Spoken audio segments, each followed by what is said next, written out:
Billion dollar अभी 4 दिन कबल अप्रूव किए हैं अमेरिका ने जी। इजराइल की मदद के लिए। और एक तरफ नेतन्याहू मीटिंग कर रहे हैं जो बाइडेन से, और जो बाइडेन 3 फेज पीस प्लान की बात कर रहे हैं, अभी चंद दिनों की बात है। और दूसरी तरफ बमों और बारूदों से जहाज लादे जा रहे हैं, ताकि इजराइल का जितना साथ अमेरिका दे रहा है वो अपनी तमाम दुनियाई अक़वाम, जो लोग हैं दुनिया में रहने वाले 7 बिलियन के करीब, उनमें अपनी इज्जत और मंजिलत खो रहा है। जी। लेकिन बेचारा क्या करे, एक ताने बाने से बुना हुआ है इजराइल लॉबी की वजह से। इसलिए डिसीजन मेकर ये डिसीजन करते हैं जो कि अमेरिकन लोगों के इंटरेस्ट के खिलाफ है। 10 जून में सिक्योरिटी काउंसिल का रेजोल्यूशन हुआ था कि एक पीस, उसमें पीस का जिक्र किया गया था, उन्होंने मान लिया था हमास ने।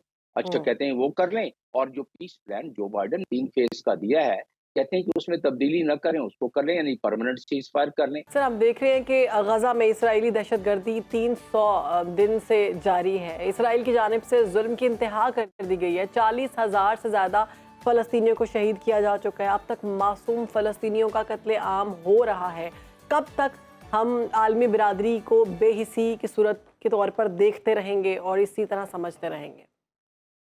जी, ये जब तक इजरायली लॉबी अमेरिका में अमेरिकन तमाम इदारों पर अपना तसल्लुत और अपना इन्फ्लुएंस कायम रखेगी, जब तक इजरायली लॉबी, और उस पे पूरी एक किताब है जॉन मेर्शायर की, उस पे उन्होंने पूरा लिखा है कि किस तरह इजरायली लॉबी ने डिसीजन मेकर्स को, आपने देखा लोग सड़कों पर लाखों की तादाद में निकल गए अमेरिका में और यूरोप के मुख्तलिफ ममालिक में। लेकिन वहाँ के हुक्मरान, वहाँ के मीडिया, वहाँ के ट्रेजरी डिपार्टमेंट, वहाँ के दूसरे इदारे, वो सारे के सारे इजरायली लॉबी के एक नेटवर्क में पूरे रोए हुए हैं, जिसकी वजह से, और ये मैं किताब का हवाला दे के बात कर रहा हूँ, जिसकी वजह से वहाँ डिसीजन मेकिंग होती है। आप देखें कि एक तरफ तो बमों और बारूदों लादा जा रहा है, 20 बिलियन डॉलर अभी 4 दिन कबल अप्रूव किए हैं अमेरिका ने जी। इजराइल की मदद के लिए।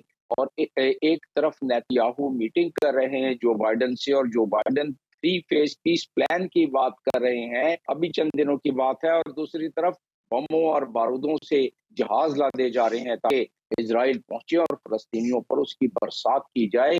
तकरीबन 250 टन बम और बारूद मारे गए हैं, गिराए गए हैं इस छोटे से टुकड़े पर जिस पे के फलस्तीनी रहते हैं। और जो आपने सारे एदाद शुमार बताई हैं, उस एदाद शुमार का नतीजा ये निकला है, जो तबाही और बर्बादी हुई है इंसानी जानों के अलावा, 80% फलस्तीन, 80% गाजा, वो अब बिल्कुल ही खंडर बन चुका है। और 15 साल लगेंगे उन खंडरात और उस मलबे को हटाने के लिए और उसको बिल्कुल। क्लियर जमील अहमद करने खान के साहब, अभी लिए जिस तरह से आपने दोबारा। अमेरिका के किरदार की बात की है, दोहरा बयार हमें नज़र आता है। एक जानिब यकीनन ये बात की जाती है कि जंग बंदी की जाए, लेकिन दूसरी जानिब ये भी देखा जाता है कि खुलकर जो है वो हिमायत भी की जा रही है इसराइली बर्बरियत की। तो सर, क्या वजह है? क्या सिर्फ अमेरिका मशरिक़ वस्ता में अपना एक स्ट्रॉन्ग एलाय चाहता है इसराइल की शक्ल में, ताकि पूरे मशरिक़ वस्ता की सियासत और हालात को कंट्रोल किया जा सके, ट्रेड या ऑयल को कंट्रोल किया जा सके, या मसला इससे ज़्यादा संजीदा है, कुछ और अज़ाइम भी है? यकीनन इससे ज़्यादा मसला संजीदा है, और मैं इसको आपको अगले 2 मिनट, ढाई मिनट में जी। बता देता हूँ। ये तारीखी हवाले से अगर देखा जाए तो 1897 में जब सहूलियत की बुनियाद रखी गई स्विट्ज़रलैंड में, उस वक़्त से जो कॉन्सेप्ट डेवलप हुआ उसके तहत सल्तनत इज़राइल कायम की गई।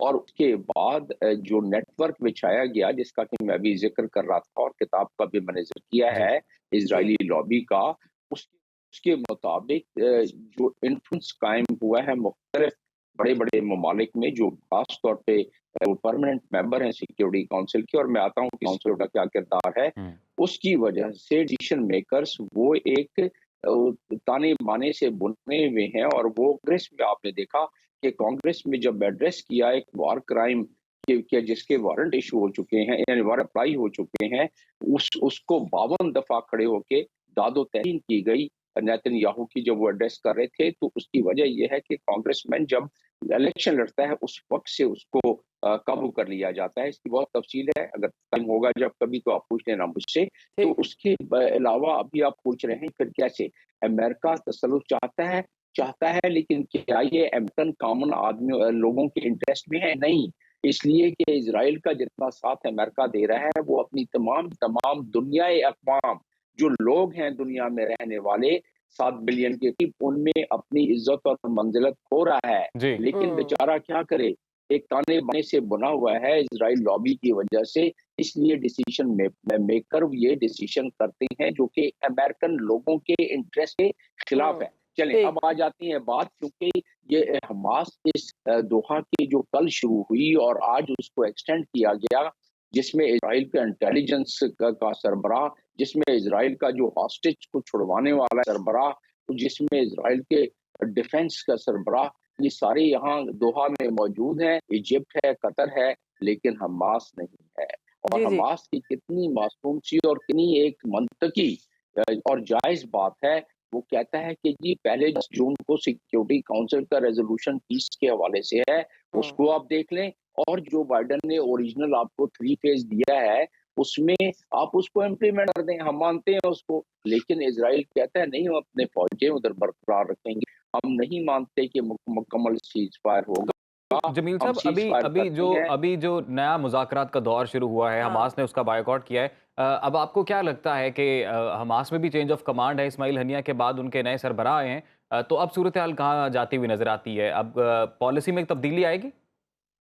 جی سنور یحییٰ تو بہت زیادہ ایک جنگجو قسم کے فریڈم فائٹر ہیں، اور اگر دیکھا جائے تو جتنا نقصان ہوا ہے اسماعیل ہنیہ کے بعد اور باقی جو فلسطین میں ابھی آپ نے اعداد و شمار جس کا آپ نے ذکر کیا، اس کے بعد تو وہ پھر بھی اتنے ملائمیت رکھتے ہیں کہ ٹھیک ہے آپ اس پلان کو اس کے منو طریقے سے آپ امپلیمنٹ کر دیں، لیکن اسرائیل اور نیتن یاہو اس کو نہیں مان رہا ہے۔ وہ کیا کہتے ہیں؟ وہ کہتے ہیں کہ جو 240 تھے جس میں سب 110 ہاسٹیجز رہ گئے ہیں، آپ ان کو چھوڑ دیں، ہم اس وقت تک سیز فائر کرتے ہیں، لیکن ہم گارنٹی نہیں دیتے کہ ہم مکمل جنگ بندی کریں گے۔ اس کا مطلب یہ ہے کہ انہوں نے یہ اناؤنس کر دیا ہے۔ اصل معاملہ کیا ہے؟ جی معاملہ یہ ہے کہ وہ ٹوٹل کلینزنگ کرنا چاہتے ہیں فلسطین کی، وہ چاہتے ہیں کہ فلسطین میں سارے اس کو نیست و نابود کر کے دھکا دے کے جمیل وہ صاحب، ابھی یہ جو بیٹی سنائے۔ دوحہ میں نئے مذاکرات ہوئے ہیں، اس میں حماس نے شرکت کیوں نہیں کی؟ کیا وجہ ہے؟ اندرونی بات کیا ہے؟ کیا وہ اسماعیل جی ہنیہ کی جی شہادت والا معاملہ ہے؟ نہیں وہ بڑی سیدھی سی بات انہوں نے کی ہے اور لوگوں کو بتا کے کی ہے دنیا کو کہ 10 جون میں سیکیورٹی کونسل کا ریزولوشن ہوا تھا کہ ایک پیس، اس میں پیس کا ذکر کیا گیا تھا، انہوں نے مان لیا تھا حماس نے۔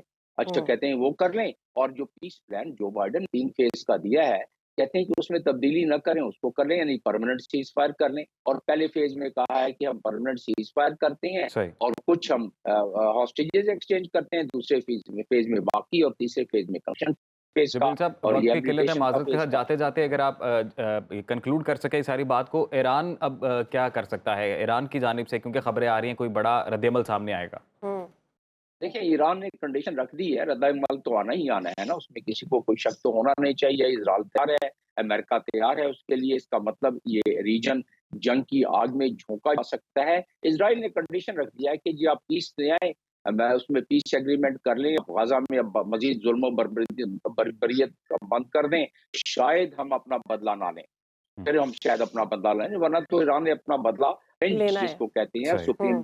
سپریم لیڈر نے کہہ دیا ہے یہ تو ہوگا۔ جی جی ٹھیک ہے جی، بہت شکریہ۔ ہمارے ساتھ موجود تھے سابق سفارتکار جمیل خان صاحب، اور بات کر رہے تھے غزہ ایشو پر۔ ان کا کہنا تھا کہ یہ تمام جو معاملات ہیں یہ آگے بڑھتے ہوئے دکھائی دے رہے ہیں، اور مزید چیزیں جو ہیں وہ سامنے آئیں گی۔